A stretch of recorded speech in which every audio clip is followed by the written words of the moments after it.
Here we are at the I-820 I-35 West interchange in Fort Worth, Texas. These highway intersections not only serve as cornerstones of the local economy, but also are marvels of engineering by themselves.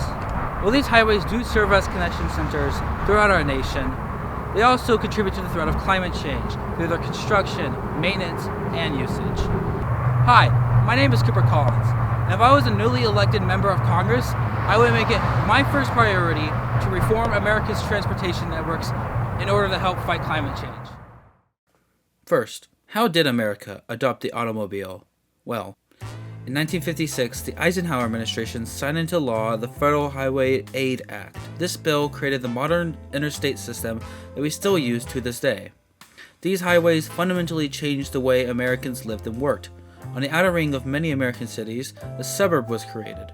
These suburbs were spread out and cheap, but most importantly, car dependent. By 1965, 55% of Americans with incomes over $10,000 a year became suburbanites. And with the rise of expansive highways and low-density suburbs that created a huge physical gap between commuters' homes and their workplaces, the need for car ownership increased as well. In 1950, there were 25 million registered cars, and by 1958, there were 67 million registered cars. By the 1970s, cars became the dominant method of personal transportation.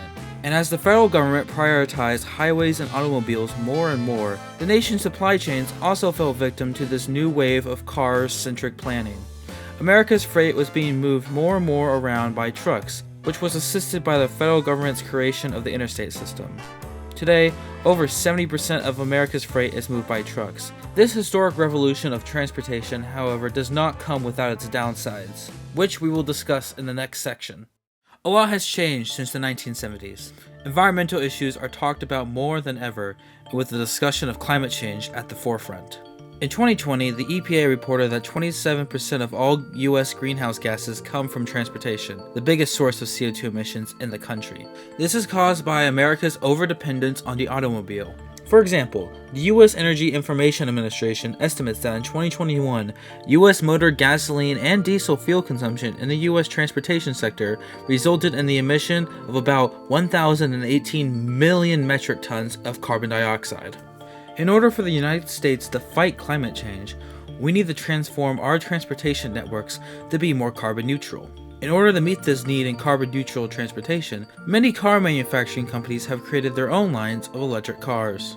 However, according to Florian Noblock from the Cambridge Center for Environment, Energy, and Natural Resource Governments, producing electric vehicles leads to significantly more emissions than producing petrol cars, which is mostly from the battery production. While I do think that EVs have a potential to shift the current pollutions and impacts of our transportation system, I do not think that they are a solution in and of themselves alone. We really need to start looking at other modes of transportation that don't require the same level of energy, such as walking and biking and public transit, which are proven to have a much bigger impact on reducing our carbon footprint. So not only is the manufacturing of any type of car terrible for the environment, but the infrastructure they use as well. Flow through of those environmental impacts. Air pollution produces asthma and human health impacts that we know are cumulative and that we know hurt certain populations and particular can create sort of lifelong health problems for children who are exposed at an early age. According to the Sightline Institute, constructing 1 lane mile of highway and maintaining it for 50 years produces roughly 3,500 tons of CO2. This begs the question, what form of transportation could we use to solve the issue? Well, I propose an old but tested way of transit. Trains. Trains emit far less CO2 than cars, trucks, or even highways. According to the International Union of Railways, quote, the carbon footprint of high-speed rail, including operation, track construction, and rolling stock construction, is about 14 to 16 times less than transport by private car or airplane. With this information, the choice is clear when it comes to which form of transportation is the most environmentally friendly. But how do we change America's transportation networks to be more oriented around trains? When it comes to passenger rail, a lot of local, state, and even interstate public transit agencies need one main thing: money. Local Texas agencies like DART, Dallas Area Rapid Transit, historically suffer from financial shortfalls, which inhibits these agencies' abilities to expand local transit projects. So Congress will need to pass a huge spending bill in order to help fund local transit agencies and Amtrak. we can divert some federal spending from highways and airline subsidies and use that on a comprehensive spending bill.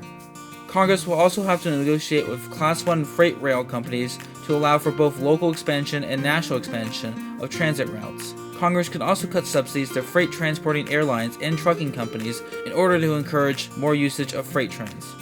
It can also be used to construct new lines and give much-needed upgrades to pre-existing tracks. Of course, these changes will not be easy to implement. People will have to be educated on the advantages and rewards for utilizing rail transit in a more substantial way. This is why I would prioritize rail transit if I was elected to Congress, not only to bring practical reforms, but also start these conversations with the American people. I'm Cooper Collins. Thank you for watching.